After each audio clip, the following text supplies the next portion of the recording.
The silence of the city at 3 a.m. is a lie.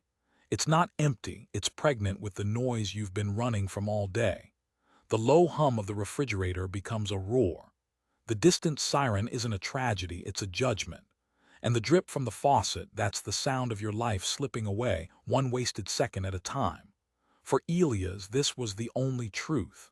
He lay there, staring at the ceiling, a canvas for the shadows of his failures, and he felt the familiar cold dread creep in. It wasn't the fear of a monster under the bed. It was the terror of the man lying in it. He was a ghost in his own life, a silent spectator to his own decay. But tonight, the silence was different. It wasn't just mocking him. It was speaking to him. It whispered a single, terrifying question that would either shatter him or forge him into something unrecognizable. What if the strength you're screaming for is only found in the silence you're so desperate to escape? The world doesn't reward the loud. It rewards the effective. It doesn't care about your roar, it cares about your bite. You've spent years shouting your intentions, announcing your plans, and telling everyone who would listen about the man you were going to become. And where has it gotten you? You're standing in the same place, only your voice is hoarse and your audience is gone. They grew tired of the promises and the noise. They left. Now it's just you and the echo of your own unfulfilled potential. You feel it, don't you? That gnawing emptiness, that sense of being a bystander in your own story. You watch others move, build, and conquer while you're trapped in the paralysis of overthinking and underacting. You've confused motion with progress and volume with substance. You believe that to be powerful, you must be seen and heard at all times. But the most dangerous men are not the ones who announce their presence. They are the ones you don't notice until it's too late. Their power isn't in their words. It's in their actions, their discipline, their unshakable internal fortress. This isn't about becoming a social media spectacle of hustle. This is about forging a silent strength, an inner force so profound that it bends reality to your will without uttering a single word. This is about becoming the storm, not the weatherman who predicts it. Are you ready to stop talking about the life you want and start building it in the quiet crucible of your own mind? Are you ready to let your results speak so loudly that you don't have to? Elias was a man made of quiet apologies. He walked through life as if he were constantly trying to take up less space. His shoulders slumped not from the weight of a physical burden, but from the invisible load of unspoken thoughts and unacted upon desires. He was the perpetual observer, the man in the background of every picture, his presence so muted he could almost convince himself he wasn't there at all. His colleagues at the architectural firm saw him as reliable, quiet Elias. The guy who would always take on the extra work, who would never challenge a bad idea, who would nod and smile while his own brilliant designs gathered dust in a forgotten folder on his desktop. They didn't know that inside his mind was a cathedral of ideas, a city of dreams so vast and intricate it would dwarf the sterile glass boxes they were paid to design. But the architect of this inner world was also its prisoner. Fear was the silent warden, and procrastination was the lock on the door. Every morning began with a negotiation. The alarm would blare and the battle would commence. One part of him, a faint whisper of the man he could be, would urge him to rise, to seize the day, to finally speak up in the morning meeting, to finally open that dusty folder. But the other voice, a booming, thunderous tyrant, would drown it out with a litany of failures.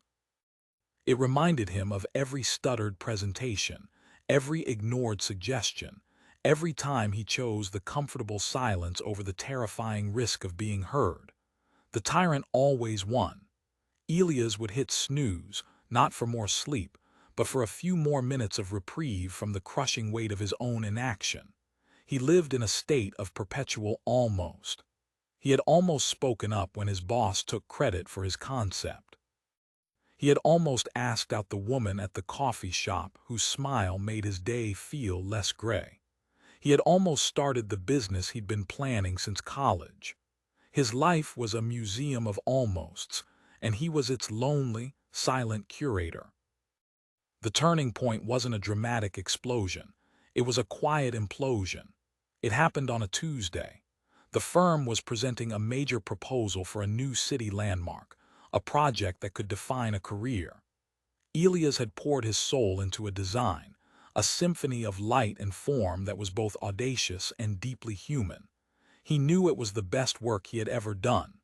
For a week, he practiced his pitch in the mirror, his voice gaining a sliver of confidence in the privacy of his empty apartment.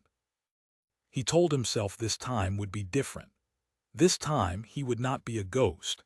He walked into the boardroom, his heart a frantic drum against his ribs. His boss, a man named Marcus whose ambition was as loud as his suits, was already holding court. As the meeting progressed, Marcus unveiled the firm's final design. It was a sterile, uninspired copy of every other skyscraper downtown. But woven into its bland facade were the unmistakable threads of Elias' core concepts, his unique use of light, his innovative structural ideas, all stolen, repackaged, and presented as Marcus's own.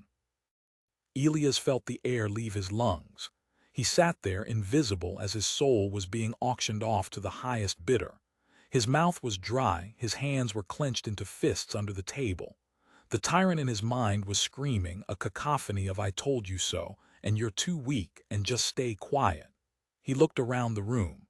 The clients were nodding, impressed by Marcus's smooth, confident delivery. His colleagues were smiling, oblivious.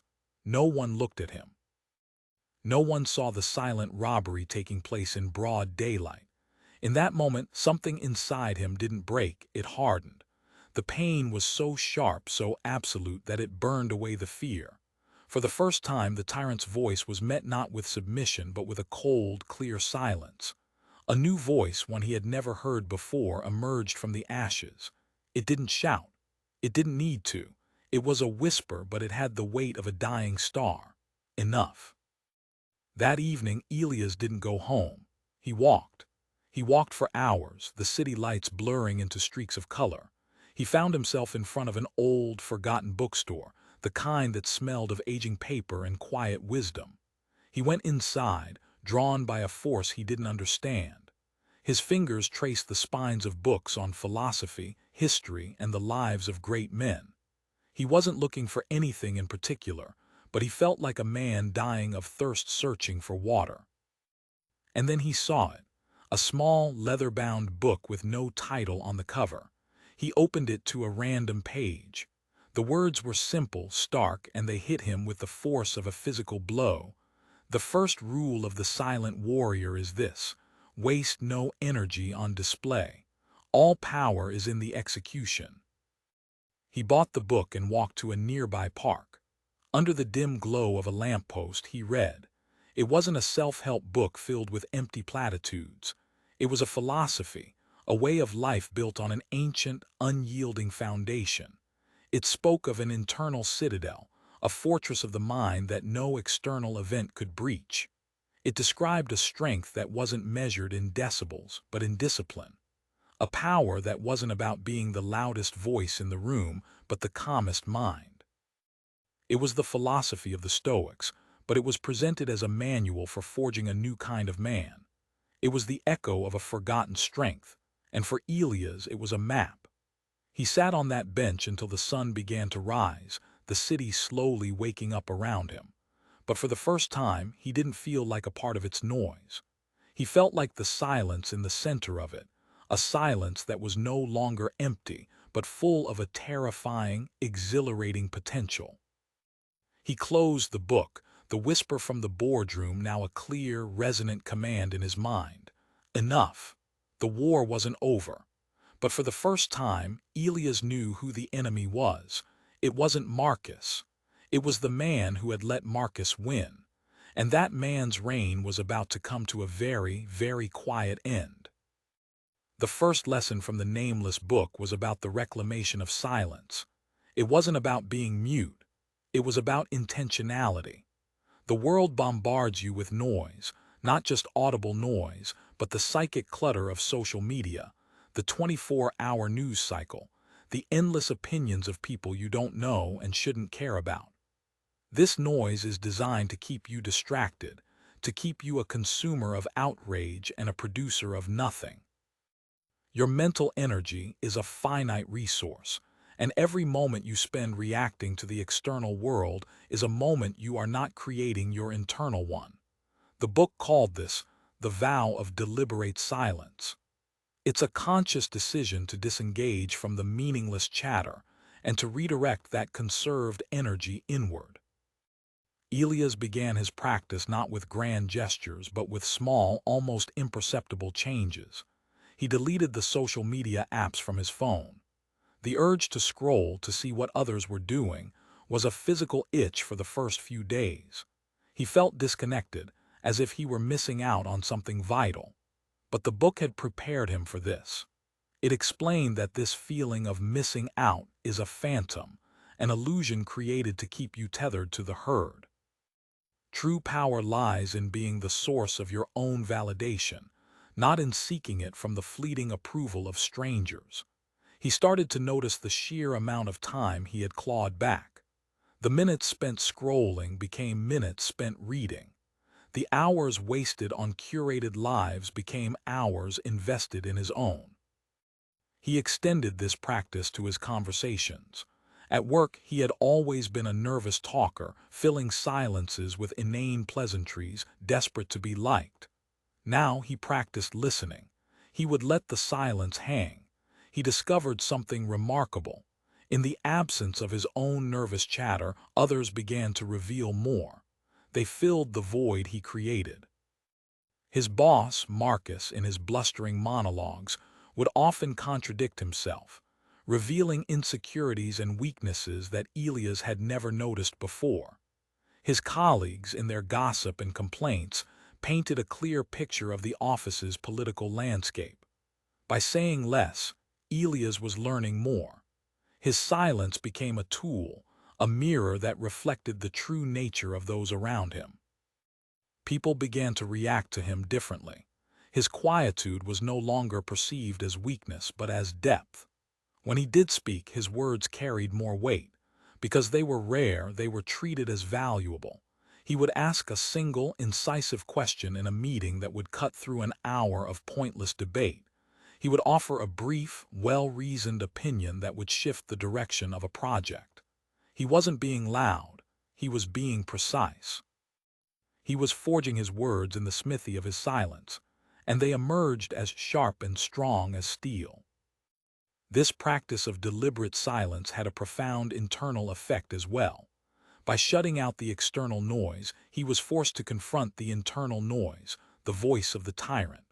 For the first time, he could hear it clearly, not as an overwhelming roar, but as a series of distinct, predictable patterns of negative thought.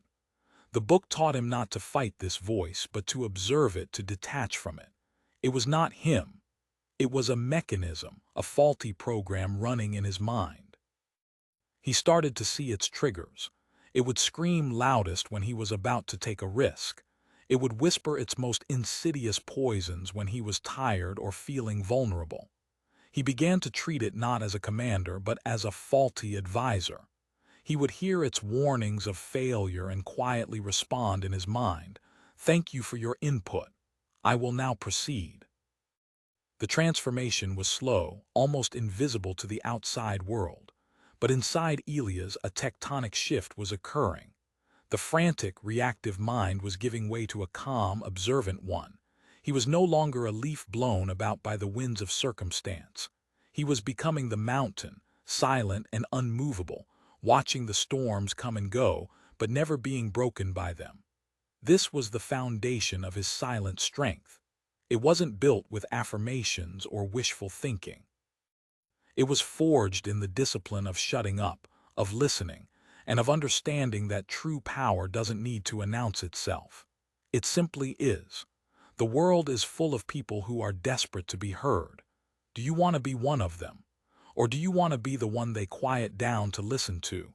The choice is made not in what you say, but in what you choose not to say. The second principle Elias absorbed was the discipline of the unseen. The book argued that society celebrates the finish line but despises the training. Everyone wants the trophy, but no one wants to bleed for it in the dark. True, unshakable strength is built not in the grand, public moments of triumph, but in the countless, unglamorous, private acts of discipline. It's the workout you do when you're exhausted. It's the chapter you read when you'd rather be entertained. It's the promise you keep to yourself when no one is watching. These are the bricks with which you build your internal citadel. Each one laid in obscurity, in the quiet of your own commitment, makes the entire structure stronger. Elias began with the most fundamental act of self-discipline, waking up. He set his alarm for 5 a.m. No snooze, no negotiation. The moment it rang, he swung his legs out of bed and stood up. The first week was brutal. His body screamed for more sleep, and the tyrant in his mind painted vivid pictures of the warm, comfortable bed he was leaving behind. But the book had a specific instruction for this moment of weakness. It was to focus not on the discomfort, but on the single, deliberate act of keeping a promise to himself. This was not about the hustle culture of sleep deprivation. It was about proving to his own subconscious that his word was law. If he said he would wake up at 5 a.m., he would wake up at 5 a.m. This single act of integrity, repeated daily, began to recalibrate his sense of self. He was no longer the man who almost did things. He was the man who did what he said he would do, starting with the very first decision of the day. This new discipline bled into every other area of his life. He had always wanted to be in better physical shape, but his efforts were sporadic and half-hearted. He would buy a gym membership in a burst of motivation, go for a week, and then find a dozen excuses to stop. Now he approached it differently. He didn't set an audacious goal of getting ripped. He made a simple, non-negotiable rule. He would exercise for 30 minutes every day. No matter what, if he was tired, he would walk. If he was busy, he would do push-ups in his apartment. If he was traveling, he would find a way. The focus was not on the intensity of the workout, but on the consistency of the act. He was not just training his body, he was training his will. He was teaching himself that his feelings were irrelevant in the face of his commitments. The book called this forging the chain of discipline. Each small, consistent act was a link. Individually, they seemed insignificant. A single push-up changes nothing. A single early morning is just a tired day. But chained together, day after day, week after week, they create an unbreakable bond of self-respect and momentum. The tyrant's voice began to lose its power in the face of this relentless consistency. It was hard to argue with the evidence. He couldn't call himself a failure when he had a growing chain of kept promises to prove otherwise. This discipline extended to his work, but not in the way you might think. He didn't start working longer hours. He started working deeper. He applied the principles of his deliberate silence to his professional life. He would block out 2 hours every morning for deep work. No email, no phone, no distractions.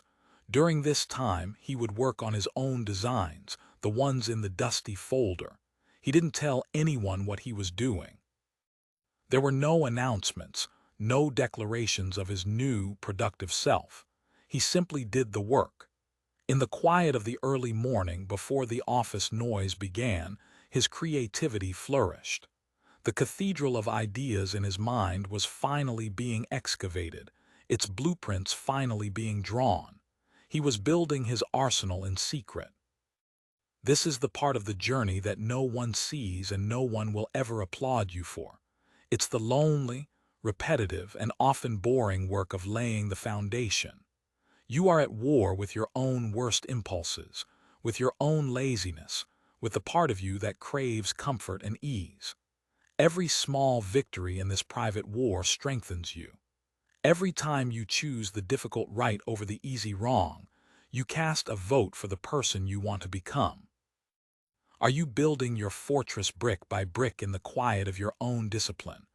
Or are you waiting for a surge of motivation that will never come? The world is full of dreamers, Be the one who wakes up and builds. The strength you forge in the unseen battles will be the weapon that wins the wars everyone is watching. The third pillar of this silent transformation was what the book termed the Stoic gaze. It's the ability to separate what happens to you from the story you tell yourself about what happens to you. The world will throw chaos at you. People will betray you. Your plans will fail. These are external events. They are neutral. They are simply data. The suffering, the anger, the despair, these are not caused by the events themselves, but by your interpretation of them, your judgment that they are bad.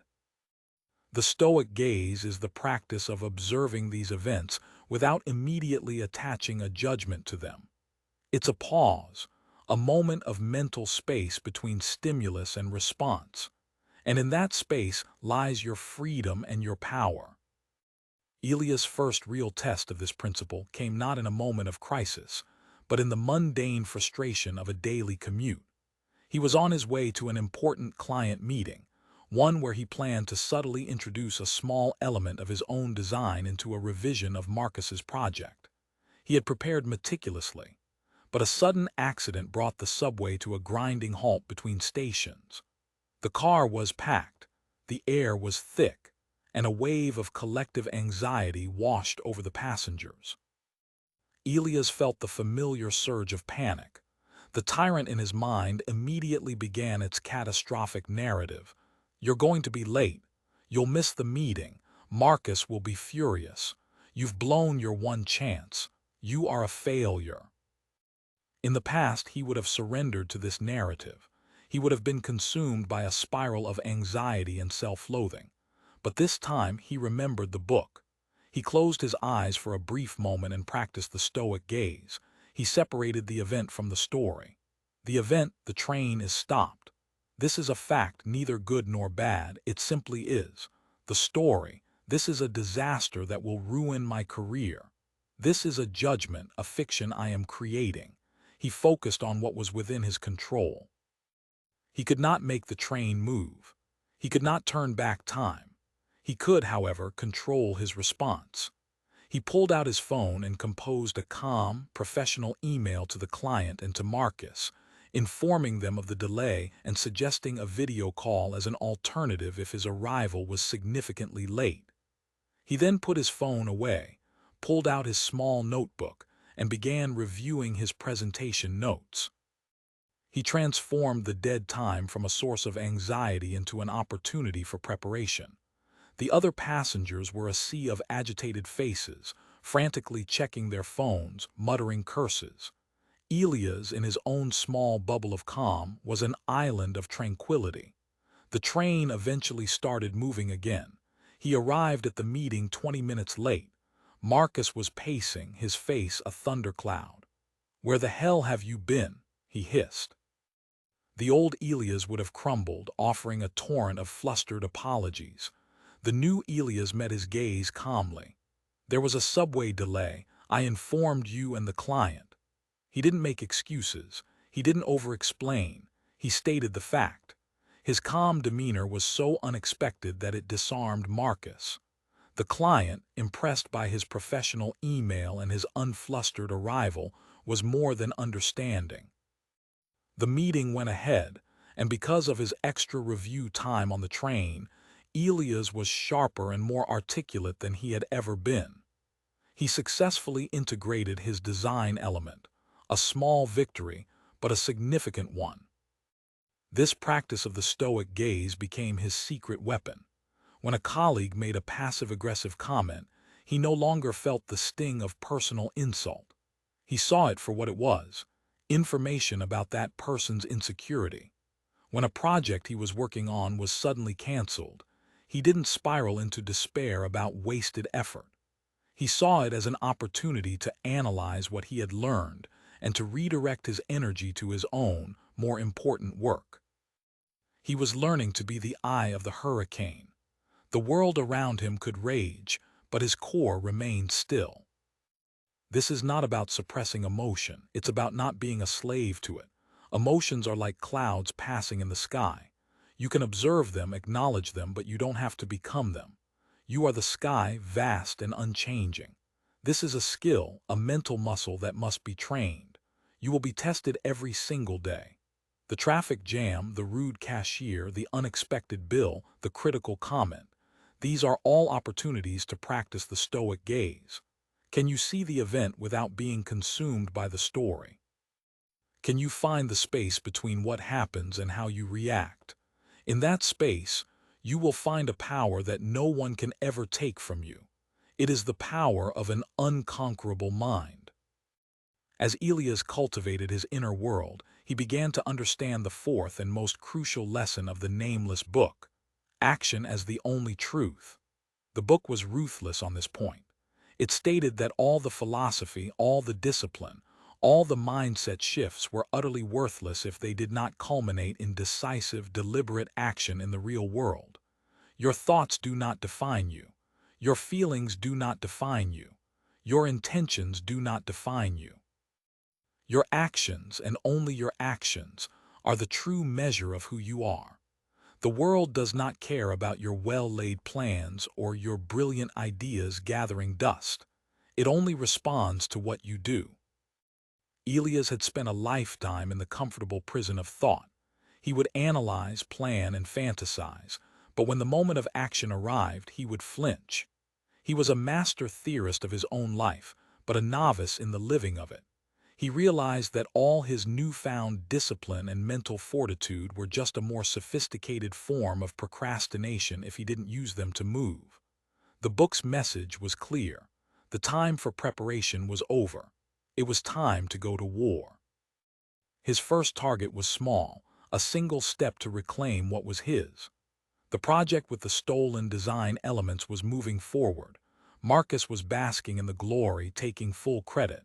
The old Elias would have seethed in silence, adding this injustice to his long list of grievances.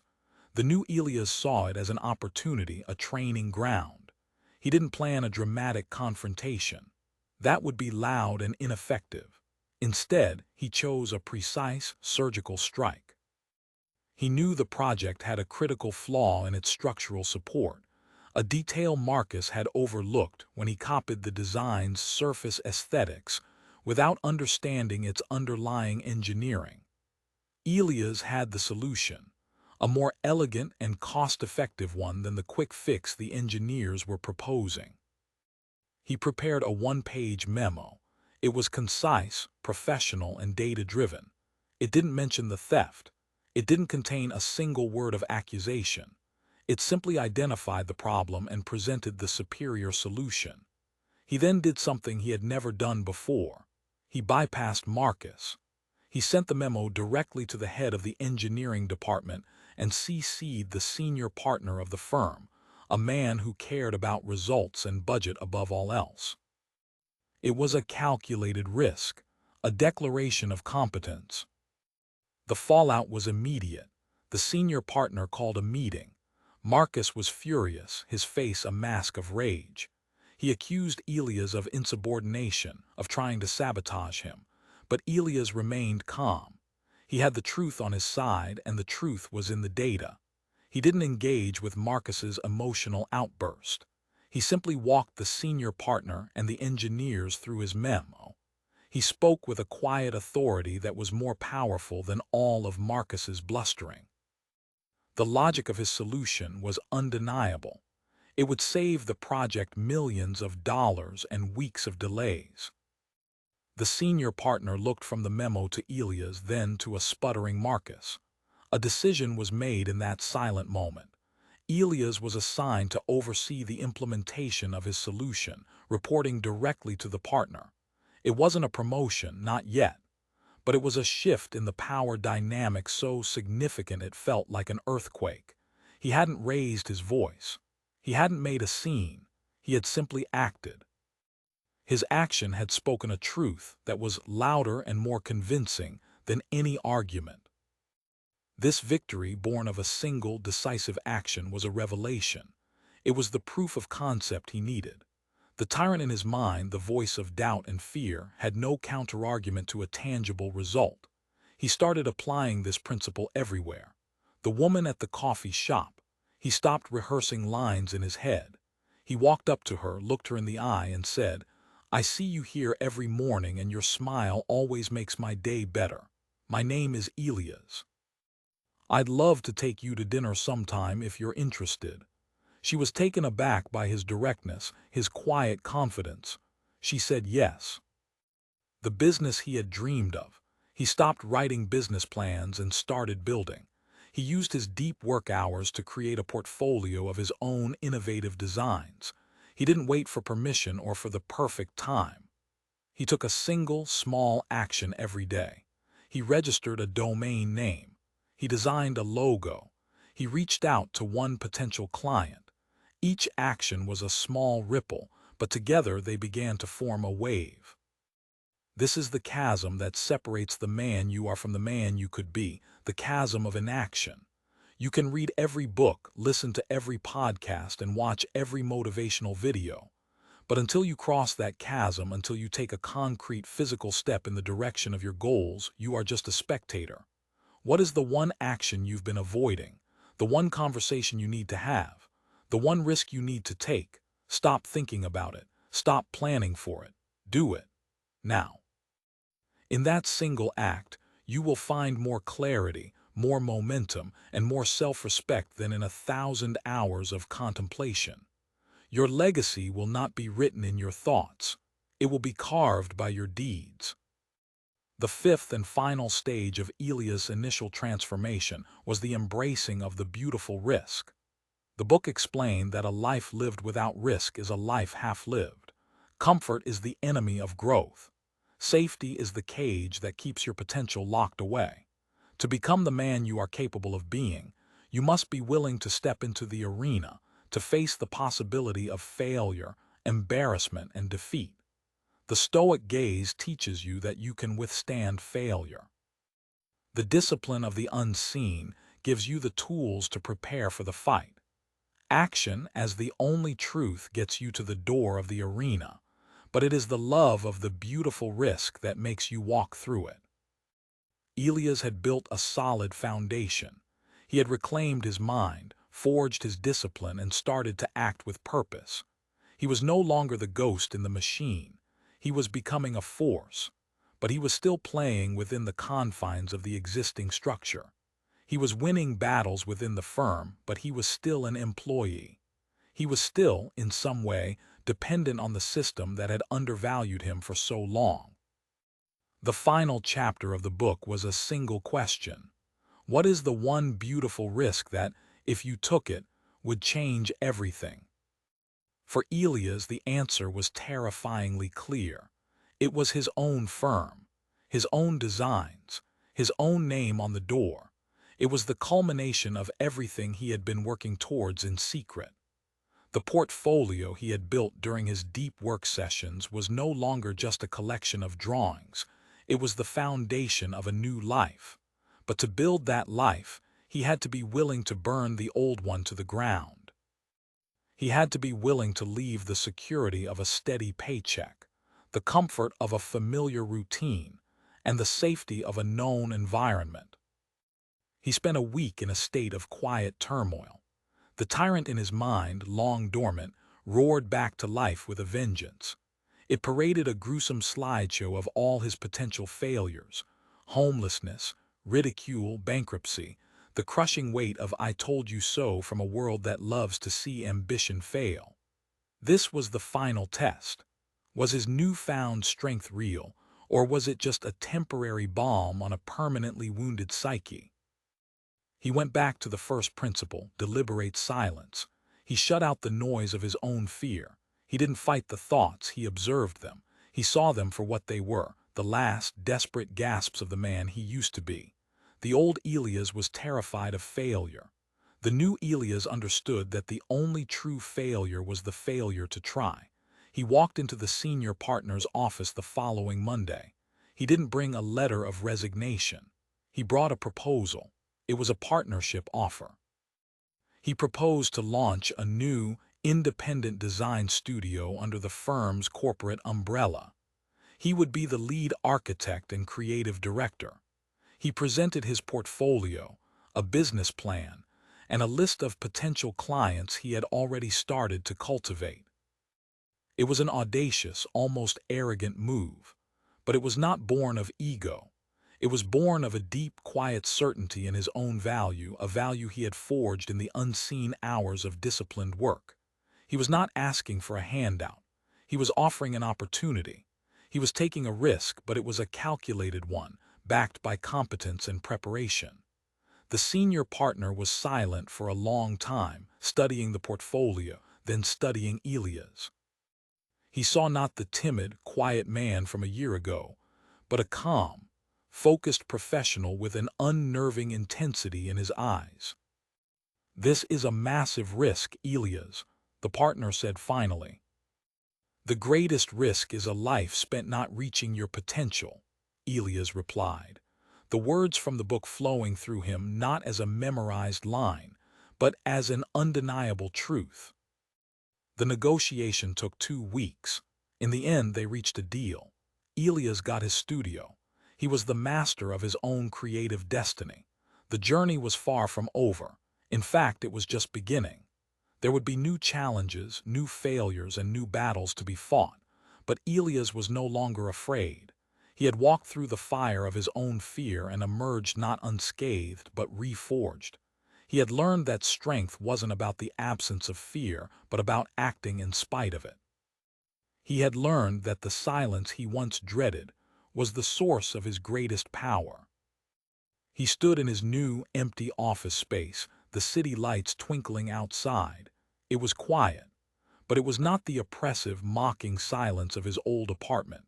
It was a different kind of silence. It was the silence of a blank canvas, the silence of infinite potential. It was the echo of a Stoic promise kept, the sound of a man who had forged a silent strength and in doing so had finally begun to live. The story of Elias is not just a story. It is a mirror. You saw yourself in his quiet desperation, in his life of almosts. You feel the same gnawing sense that you are capable of so much more. You have a cathedral of ideas in your own mind, a vision of the man you could be, trapped behind a wall of fear and inaction. You have been told that to be powerful, you must be loud. That to succeed, you must hustle and grind and broadcast your every move. This is a lie. It is the lie that keeps you distracted, drained, and perpetually disappointed. The path to true, unshakable power is a quiet one. It is a path walked in the unseen hours of the early morning.